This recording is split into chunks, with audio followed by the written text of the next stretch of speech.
Head sõbrad, kevad on täies hoos, näete, päike paistab, väljas on mõnusalt soe ja aeg on hoovis nokitseda.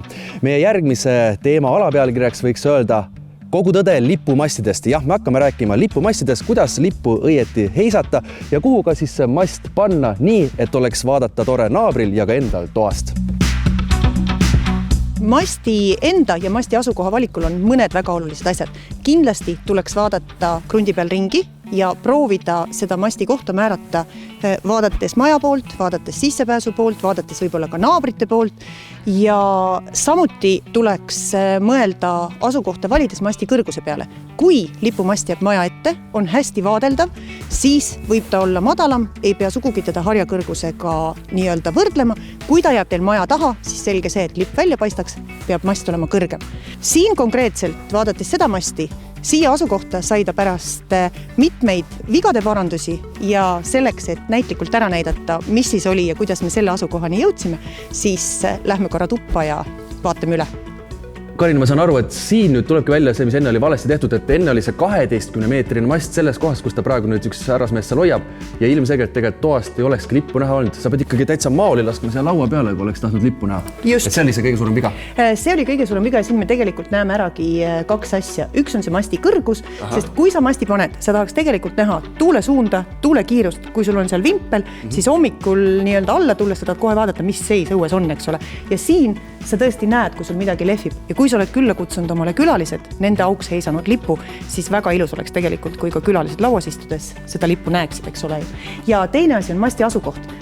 Algne asukoht mastil oligi see, kus praegu poisid seda püsti hoiavad ja nii nagu sa näed, tegelikult vaade sellele väiksele majale on pooleks lõigatud. Ta on täiesti pooleks lõigatud ja mul läks, ütleme, 3 päeva aega taipamaks, et see asukoht tegelikult ei ole õige ja saigi valatud uus vundament ja tegelikult tõstetud mast sinna kõrvale ja nüüd on vaade avatud nii väiksele majale kui siis ka kogu hoovile. Nii et sellepärast on hästi oluline masti asukohta plaanides ja masti kõrgust plaanides vaadata erinevatest kohtadest.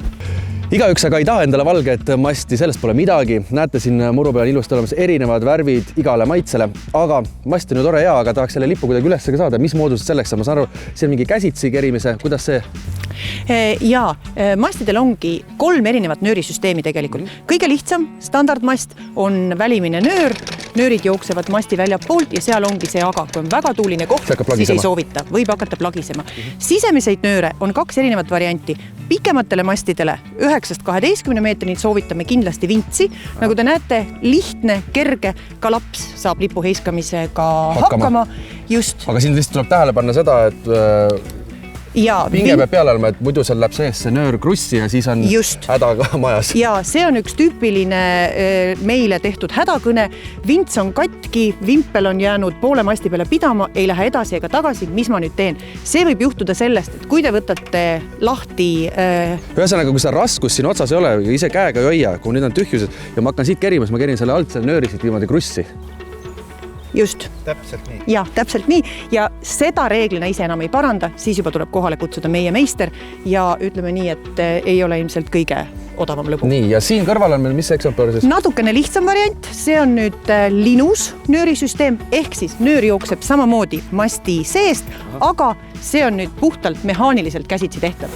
Näete, lasete natukene nööri järgi, tuleb lipp või vimpel alla ja kui tahta teda üles tõmmata, siis on lihtsalt natukene rohkem tööd. Ja seda soovitame siis lühematele mastidele 6-8, sest lihtsalt 12-meetrise masti lipud ei jaksa niimoodi käsitsi üles tõmmata koos raskusega. Tuleb hommikul rohkem putru süüa. Just. Ka lipumastid tahavad saada hooldust ja suurpuhastust. Mis mood see asi on siis? Lihtsalt nuustikuga ära pesta, nöör võib-olla tahab vahetamist, kui on läinud liiga rabedaks. Mida veel tähelepanu pöörata? Täiesti tavaline nõudepesuvahend, pehmed lapid, üle käia kuivaks olemas. Masti nöör 2-3 aasta tagant kindlasti. Muidu võib pidupäeval juhtuda see, et hakkab tõmbama ja ongi läinud. Ja konksud, täpselt samamoodi, kui meil on need sügistormid, talvetormid, konksud kipuvad väsima. kui isegi nöör on okei, võiks korra üle vaadata konksud, kas need peavad. Ja tarvikuid on tuleks tegelikult... üle vaadata, võib-olla tahate seal endal tippu näiteks vahetada, ei taha enam hõbedast või tahate kuldset, siis tarvikud. Eks ka tipud võivad aeg-ajalt minna katki, nii et on olemas täiesti selline valik, nii et kui teie käest küsitakse, kas hõbedane, kuldne või valge, siis täpselt seda see tähendab ja sibulakujuline on siis selline ja seenekujuline on selline. Mastinöör, konksud, pollar, kaks erinevat raskust, jällegi, kui teil on tuulisem koht, siis soovitame kettraskust, on vaiksem. Kui on vaiksem koht, siis võib panna ka sellise pommraskuse ja kui tahate ise teha paigaldust, võib-olla masti jaoks esialgu raha ei olegi, tahaks ankru ära valada, vaadata, millal siis mast ära teha, on võimalik täiesti eraldi soetada ka ankur. Ja siin on siis veel meie kiirpaigaldus.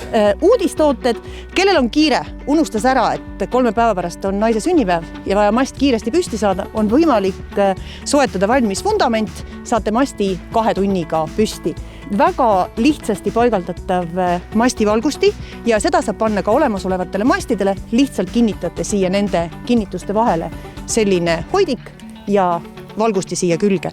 Kui ostate masti ja paigaldust teete ise, siis saate kaasa sellise tarvikute kasti, kus kõik vajalik olemas ja täpselt samamoodi skeem. Väga lihtne. Aga nüüd need lubatud soovitused inimestele, kellel on enda, ma ei tea, ise tehtud paigaldatud mast hoovi peal püsti. Just.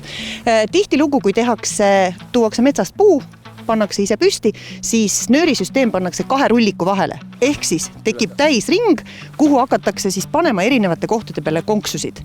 Tegelikult imelihtne on soetada selline väike abimees nagu rullik, kinnitada see masti ülemisse otsa, siit panete läbi nööri ja alla kas võtate siis sellise pollari või leiate metsast mõne toreda puu, kuhu külge te saate kinnitada nööri ja te saate ära katkestada täisringi. Ehk siis kõik see, mis te masti heiskate, läheb 2 konksu vahele. See on imelihtne, võtab 5 minutit aega ja ei mingisugust peavalu rohkem.